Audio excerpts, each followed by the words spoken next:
Arkadaşlar bugün Spidey'le içerideki yolu yapıyoruz.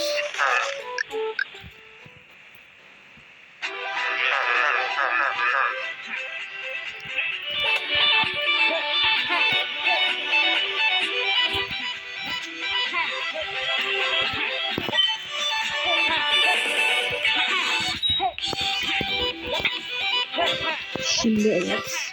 Evet.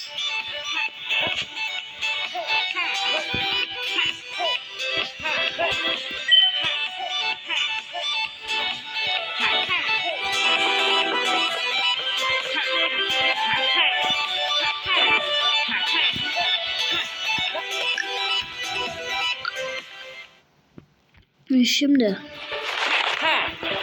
tahminleyebileceğim şeyler var.